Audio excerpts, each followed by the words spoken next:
Cress theory was an attempt back in the late 1960s to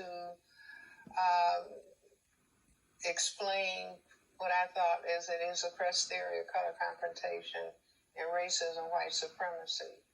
An attempt to, as a psychiatrist, as a black psychiatrist, to understand, well, what exactly is this thing that we call racism, white supremacy? Looking at why do white people behave in the way that they do.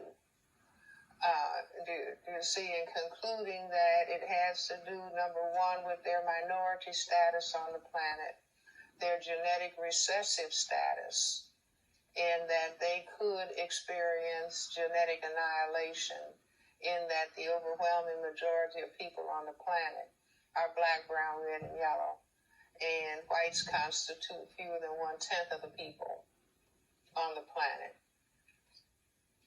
One of the things that we find that is happening now is there's this constant countdown. You see it on the news all the time. So when America's a minority nation, so there's still this countdown happening in terms of when white folks will be in the minority. They will be a majority minority, which is nonsensical. There will be a white minority if the non-white, if the black, brown, red, and yellow people are here. They will be the majority, and whites will be the minority.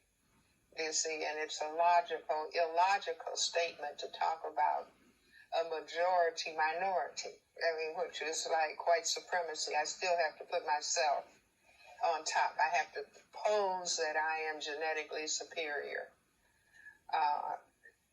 to compensate. I say it's a compensation for a genetic recessive status. Well, I think I was the first person to talk about white genetic annihilation in those terms, and that racism is ultimately a total system for white genetic survival and to prevent white genetic annihilation on a planet that has the genetics and the demographics that exist on third planet from the sun, which is planet Earth.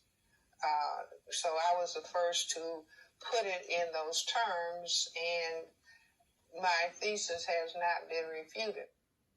I would say that if my definition is understood, that racism, white supremacy is the fear on the part of people who classify themselves as white about white genetic annihilation and the concern for white genetic survival.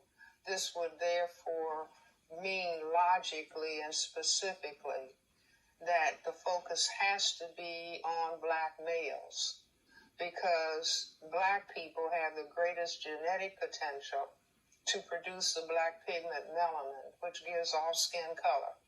And since we have the highest level of genetically determined ability to produce this pigment that can cause white genetic annihilation, and it's only males who can impose sexual intercourse. And so the focus consciously, subconsciously has to zero in on the males. This is why I say that understanding, I'm not talking about institutional racism. I'm talking about a total system construct that develops out of certain patterns of thinking on the part of people who classify themselves as white relative to specific realities that exist on this planet. And so then once that is understood, that the fear of genetic annihilation that takes to the focus on the male, the black male person, as being the number one perceived threat, the number one enemy, and everything flows from that.